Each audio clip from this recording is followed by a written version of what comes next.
بسم الله الرحمن الرحيم. عن ابن عباس رضي الله تعالى عنهما أن إبراهيم عليه الصلاة والسلام قال لامرأة إسماعيل فما طعامكم؟ قالت اللحم. قال فما شرابكم؟ قالت الماء. قال اللهم بارك لهم في اللحم والماء أو كما قال عليه الصلاة والسلام وتسليم. அப்துல்லாஹ் இப்னு Abbas ரலியல்லாஹு தஆலா அன்ஹுமா அவர்கள் அறிவிக்கக்கூடிய ஹதீஸ் இது.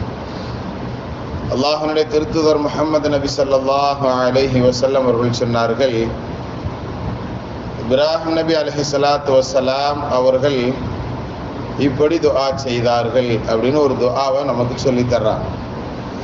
எதுக்காண்டி தொடர்ச்சியாக நாம் இப்ராஹிம் நபி அலைஹிஸ்ஸலாம் அவர்கள் பற்றிய சின்ன துஆக்களை நாம் எடுத்து சொல்கிறோம் அப்படிங்கிறதுக்கு உண்டான காரணங்களையும் நாம் தெரிந்து கொள்ள வேண்டும். குறிப்பாக ஹஜ்ஜினுடைய காலங்கள் முடிந்து ஹாஜிகள் எல்லாம் திரும்ப வந்துக்கிட்டே இருக்கிறாங்க. அவர்கள் போய் வந்த இடங்கள், அவர்கள் சென்று வந்ததனுடைய காரணங்கள், அதெல்லாம் நாம் தெரிஞ்சுக்கணுங்கிற ஒரு நன்னோக்கம். அதிலும் குறிப்பாக இன்றைய தினத்தினுடைய ஹதீஸு, நபி இப்ராஹிம் அலைஹிஸ்ஸலாம் அவர்கள் மகனையும் மனைவியையும் என்ன செய்வாங்க, விட்டுட்டு போவாங்க இல்லையா? அப்படி போன அந்த சூழல்களில் நடந்த சில விஷயங்களை நாம் இதுக்கு முன்னாடி பார்த்தோம். இஸ்மாயில் அலைஹிஸ்ஸலாம் ரொம்ப பெரிய ஆளாகி அவர்களுக்கு நிக்காஹெல்லாம் முடிஞ்ச நேரம் இப்போ யதார்த்தமாக இப்ராஹிம் நபி அலைஹிஸ்ஸலாம் அவர்கள் தன்னுடைய பிள்ளைய பார்த்துட்டு போகலான்னு வந்திருக்கிறாங்க, மகனை பார்க்கறது. அப்படி வரக்கூடிய நேரத்தில் அங்கு நடந்த ஒரு நிகழ்வை பற்றி நமது நாயகம் ரசூலுல்லாஹி ஸல்லல்லாஹு அலைஹி வஸல்லம் அவர்கள் இந்த ஹதீஸில் சொல்லித் தர்றாங்க. இப்போ இப்ராஹிம் நபி அலைஹிஸ்ஸலாம் அவர்கள் கால லிம்ரஅத்தி இஸ்மாயில், இஸ்மாயில் அலைஹிஸ்ஸலாமுடைய மனைவி, அதாவது மருமகள்கிட்ட வந்து என்ன செய்கிறாங்க, பேசுகிறாங்க. அப்படி பேசும்போது உங்களுடைய சாப்பாடு வகைகளுக்கெல்லாம் நீங்கள் என்ன செய்கிறீங்க அப்படிங்கிற கேள்விகளை கேட்கிறார்கள். நாங்கள் என்னுடைய கணவர் வந்து வேட்டையாடி கொண்டு வரக்கூடிய இறைச்சிகளைத்தான் நாங்கள் சாப்பிட்றோம். அப்படியா? தண்ணீருக்கு என்ன செய்கிறீங்க? குடிப்பதற்குண்டான பொருளாக நீங்கள் பயன்படுத்துவது, அதாவது ஷரியத்துக்கு மாற்றமாக எது நடக்கிறாங்களா அப்படிங்கிறத விசாரணை செய்கிறார்கள் மாமனார். ஏன்னா ரசூல் அல்லவா. அப்போ அந்த அம்மா பதில் சொல்கிறாங்க, தண்ணீருக்கு நாங்கள் அதை குடிப்பதற்கு வந்து நாங்கள் தண்ணீரைத்தான் பயன்படுத்தி கொள்கிறோம், ஷரியத்துக்கு மாற்றமான எந்த விதமான விஷயங்கள் வேறு எதையும் குடிப்பதற்கு பயன்படுத்துறதல்ல அப்படிங்கிற அது போன்ற விஷயங்களை தெளிவுபடுத்தின உடனே நபி இப்ராஹிம் அலைஹிஸ்ஸலாம் உடனே கையை தூக்கி துஆ செஞ்சாங்க, அல்லாஹும்ம பாரிக் லஹும் ஃபில் லஹ்மி வல் மாஇ. ரப்பே, இவர்கள் சாப்பிடக்கூடிய இந்த உணவான இறைச்சியிலும் இவர்கள் குடிப்பதற்காக பயன்படுத்தக்கூடிய அந்த தண்ணீரிலும் நீ பரக்கத் செய்வாயாக அப்படின்னு துஆ செஞ்சாங்க. அந்த அம்மா மட்டும் இன்னும் 2-3 விஷயங்களை சேர்த்து சொல்லியிருந்தாங்க அப்படின்னு சொன்னால் எல்லாத்துக்கும் சேர்த்து துஆ செஞ்சுட்டு போயிருப்பாங்க. ஆனால் இந்த நிகழ்வை பற்றி நமக்கு வரலாற்று ஆசிரியர்கள் சொல்லும் பொழுது, நபி இப்ராஹிம் அலைஹிஸ்ஸலாம் அவர்கள் முன்பு ஒரு தடவை வரும் பொழுதும் இது போன்ற மனைவி இடத்துல விசாரிப்பாங்க. அந்த அம்மா சொல்லுவாங்க, இவர் வேட்டைன்னு போறாரு, போயிட்டு என்னத்தையாவது கொண்டு வர்றதை நாங்கள் சாப்பிட்றோம் அப்படின்னு முன்னால் இருந்த மனைவி சொல்லுவாங்க.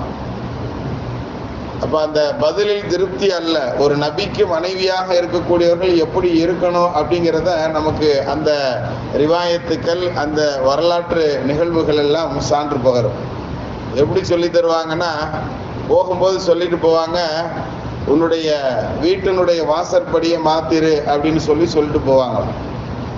இப்போ அந்த அம்மா அது மாதிரி இஸ்மாயில் அலைஹிஸ்ஸலாம் வந்தோடனே சொல்லும் பொழுது, உன்னைய தலாக் வர்றதுக்கு தான்ப்பா எங்கள் அத்தா சொல்லிட்டு போயிருக்காங்க, வந்தது என்னுடைய தகப்பனாரு அப்படிங்கிற தகவலை சொல்லி, இரண்டாவதாக திருமணம் முடித்த அந்த மனைவி இடத்துல தான் நான் முதலில் வாசித்த இந்த ஹதீஸினுடைய நிலவரங்கள் நடைபெறும். சரி,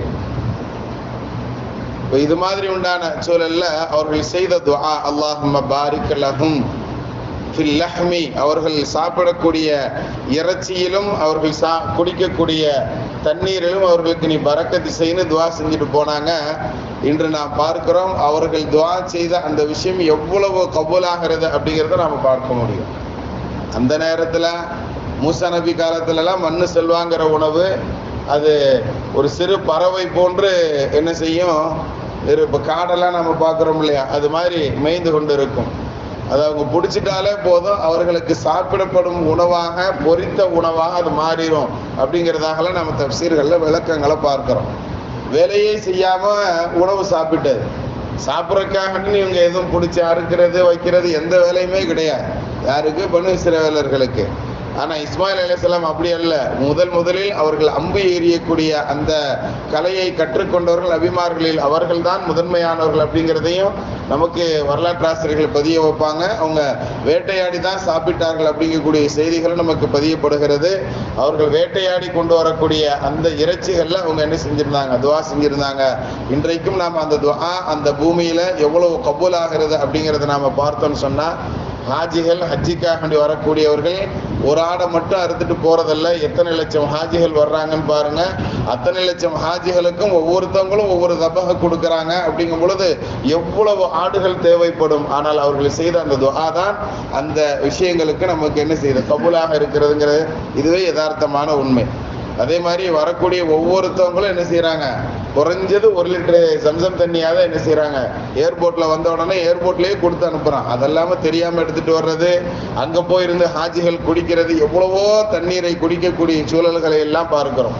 அத்தனை லட்சம் ஹாஜிகளும் தண்ணீர் அருந்துவதற்கு பயன்படுவது அந்த ஒரே ஒரு கிணறு தான், அந்த ஜம்ஜம் தான்.